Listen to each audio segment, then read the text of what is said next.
Hello and welcome to the Scottish Exhibition Centre in Glasgow for the 42nd Model Rail Scotland exhibition organised by the Association of Model Railway Societies in Scotland. As has been the form for some years now, the show is held in the purpose-built facility alongside the Clyde, a mile or so west of Glasgow city centre. It attracts model railway clubs, societies, the trade and the major model railway manufacturers. The Hornby stand, for example, occupying a substantial block on the east side of the hall. But it's the club layouts that most of us have come to see, and that's where we'll be heading. To be completely non-partisan, here is our selection of the best of Model Rail Scotland in alphabetical order. We'll let the club representatives do most of the talking, and start with Stephen Taylor from Glenrothes Model Railway Club with Alburn Park. Right, hello, my name's Stephen Taylor. I'm from Glenrothes Model Railway Club in Glenrothes in Fife, and welcome to Alburn Park, our modern Scottish image layout. We've been on the go for just over 40 years now, and we have approximately 35 members.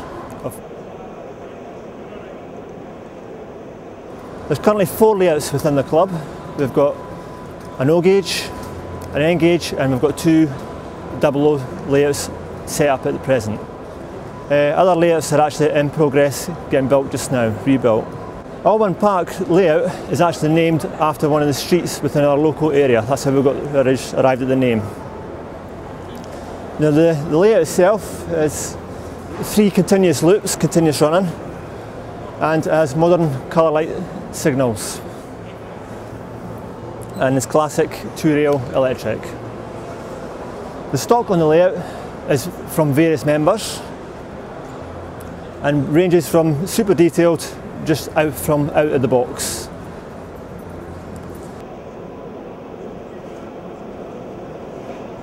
Now most of the buildings are actually based on something which is actually real, although they have been modified to suit the layout or just suit the space. For example, the Albion Hotel was actually based on a building in Birmingham which I saw in a property magazine. And one I'd actually quite fancied doing for a while, so I actually sent away as a prospective buyer for the hotel and actually managed to get a rough set of plans for it, and from that I was able to scale it up to suit the layout. Nearly all the buildings are either built from cardboard and plasticard. I usually work from a very strong internal frame, and from that I glue everything to it. So the station building, for example, to get the circular designs, for where I work in a paper mill, I used one of the cardboard centres and was able to chop it to actually give it the strength internally. Where possible, I try and make the buildings as strong as possible so they actually withstand the punishment that they take when out on the exhibition circuits.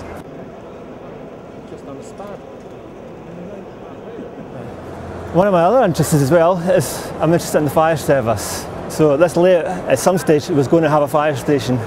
Although it wasn't originally designed in the original plan, the layout has evolved and space was eventually created for it.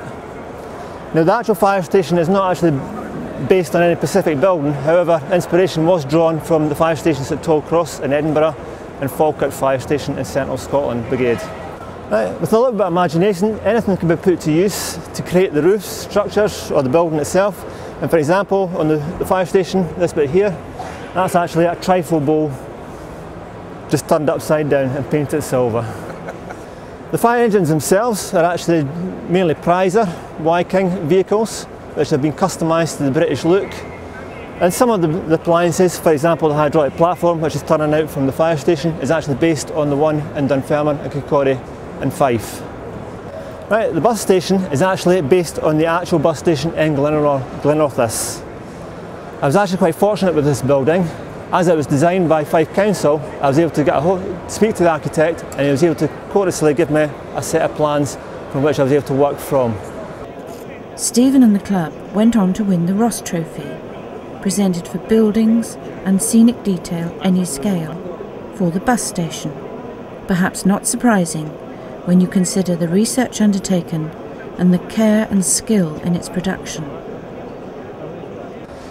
Right, the modern office block, Alburn House, is actually based on 2 buildings one in which is in Leeds city centre, and the other on the Deutsche Bank in Germany. We decided to have a fast food restaurant on the layout, and we've gone for McDougall's, which is again based on the one in Glenrothes. This model here represents an old warehouse which has been converted into modern flats.